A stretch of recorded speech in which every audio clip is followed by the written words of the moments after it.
পশ্চিমবঙ্গ সরকারের department of MSME and টি এর সহযোগিতায় এবং পশ্চিমবঙ্গ মিষ্টান্ন ব্যবসায়ীর তত্ত্বাবধানে শুরু হয়েছিল প্রশিক্ষণ শিবির। শুক্রবার ছিল তার শেষ দিন।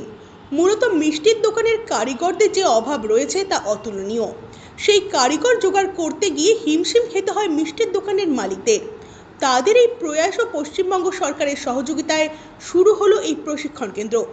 শুধু তাই নয়, মহিলারা কাজের দিকে পারদর্শী হওয়ায় তাই প্রত্যেক মহিলাকে স্বাবলম্বী হওয়ার জন্য এই 7 দিনের প্রশিক্ষণ শিবির করা হয়। যদিও মহিলাদের দাবি এই 7 দিনের প্রশিক্ষণ যদি দীর্ঘ কিছুদিন ধরে হতো তাহলে ভালো মতো আরও শিখতে পারতেন তারা। তবে যতটা শিখেছেন আশা করছেন তাতে অনেকটা কাজ করতে সক্ষম হবেন তারা। বন্দ্যোপাধ্যায় অনুপ্রেরণা 7 দিন ব্যাপী যে আমাদের মিষ্টি তৈরির উপরে যে কর্মসূচি, সেটা আজকে শেষ দিন। তাই 7 দিনে আমরা পরিপক্কভাবে তো কারিগরি হয়ে উঠতে পারিনি, তবে কিছুটা হলেও আমরা অনুপ্রাণিত হয়েছি এবং কিছুটা হলেও কাজ শিখেছি। আমাদের যে স্যার সঞ্জীব বণিক, আমাদের অনুপ্রেরণায় আমরা সবাই অনুপ্রাণিত। এই কর্মসূচি নিয়ে আমরা এগোতে চাই এবং আমাদের এই কর্মসূচনা যদি আরও 15 দিন যদি হতো তাহলে একটু বেটার হতো। তবে আমাদের আশ্বাস দেওয়া হয়েছে যে আমাদের একটা প্লেসমেন্টের ব্যবস্থা বা কোনো কিছু একটা করানোর জন্য। তো আমরা এই উদ্যোগকে পাথেয় করে নিয়ে জীবনে এগিয়ে নিয়ে যাওয়ার একটা কর্মসূচি আমাদের সবাইকে মিলে আমরা চেষ্টা করি।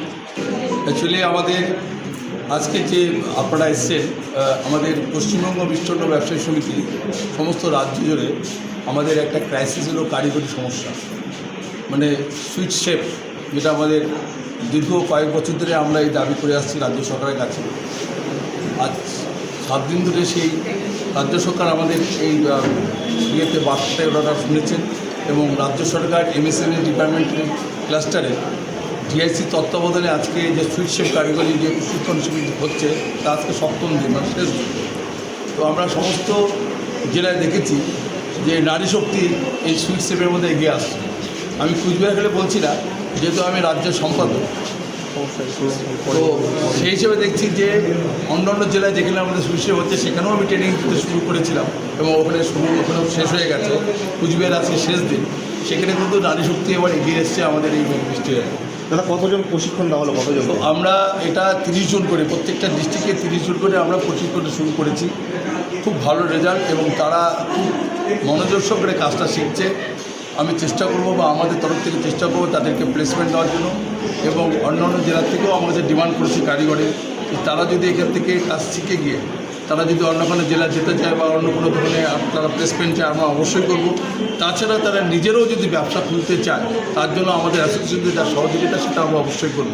আমাদের মেন উদ্দেশ্য হলো কর্মসংস্থান বাড়ানো এবং আমাদের এই শিল্পটাকে বাঁচিয়ে রাখার জন্য যে আমাদের যে কারিগরি যে শেপ যে আমরা তৈরি করছি, এটার মূল উদ্দেশ্য হলো যে আমরা এতদিন কোনো ট্রেন্ড কারিগর পাইনি। আমরা যে কারিগর দিয়ে আমরা কাজ করি তারা কিন্তু ট্রেন্ড নয়, আর আজকে আমরা যাদেরকে ট্রেনিং দিচ্ছি তাদেরকে আমাদের মতো তৈরি করে দিচ্ছি। তারা যদি আজকে এই ধরনের মিষ্টান্ন শিল্পে ঢুকে, আমি মনে করি আগামী দিনে এই মিষ্টান্ন শিল্প অনেক ডেভেলপ হবে এবং বিশ্ব দরবারে একটা স্থান পাবে। সরকারি সুবিধা কোনো কিছু? অবশ্যই সরকারি সুবিধা যারা পাচ্ছেন, এরা আজকে যে ট্রেন যারা দিচ্ছেন সমস্ত জেলায়, যেই সব জেলায় যারা ট্রেন করছেন তারা সরকারি তরফ থেকে একটা স্টাইপেন্ড পাচ্ছেন এবং সার্টিফিকেট পাবেন সরকারিভাবে এবং একটা ফাস্ট্যাক্স ট্রেনিংয়ের সার্টিফিকেট এবং উদ্যম রেজিস্ট্রেশন করে দেওয়া হবে। তারা নিজস্ব ব্যবসা করার জন্য লোন নিতে যদি কোনো রকম দরকার হয় তাহলে পূর্ণ সহযোগিতা রাজ্য সরকার করবে।